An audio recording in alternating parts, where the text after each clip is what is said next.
chose Death to be the character in Darksiders 2 because War really set the stage for the Darksiders universe and introducing new elements, and we felt bringing in a new horseman with a totally new playstyle, different personality would be really cool, and Death is probably the most well-known of the four horsemen, so we thought he should get his shot.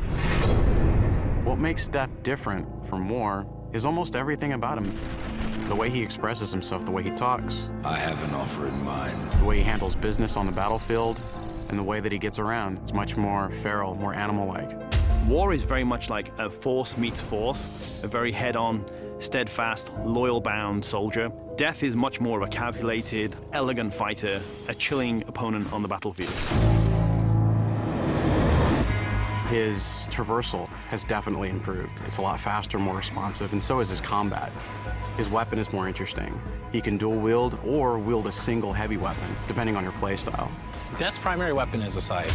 It's kind of a unique one. It's sort of a multi-purpose Swiss Army scythe, and he can use it with two different blades. He can attach it together to form the more traditional Reaper scythe. He can use it as a polearm. Of course, he doesn't stop that. He'll pretty much use any weapon that's made available. You can get big axes, you can get crazy cool claws, big iron fists, and he'll even shoot guns. I mean, he'll use anything that he can, really.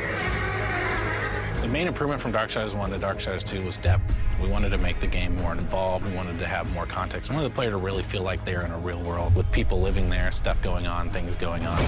We give them more items to tailor their own character, more characters to speak to, so we've got a lot more immersion on the story side of the game. The first game, most of it took place on Earth, so now we were totally free to create all these new areas. We have angelic fortresses, demon cities, the city of the dead. It got our team super excited.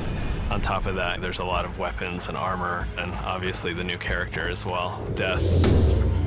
Death's the most feared, and he's one of the oldest horsemen in the fiction. They kind of look at him as a big brother. He's feared just because when he really gets down to business, he is the death dealer. That's sort of his thing. He wears his mask as an executioner's mask. That's his trade, that's his business. He takes people down. He doesn't wait for things to happen, he causes them to happen. So it's a much more aggressive style of game and a more aggressive character. I mean, I guess it's all wrapped up in his name, right? War implies some conflict, but death's the final end. Who doesn't fear that? A few words describe Death: cold and calculated. Agile, both in the way he fights and the way he deals with situations. My favorite word to describe Death is definitely arrogant. He's an opportunist.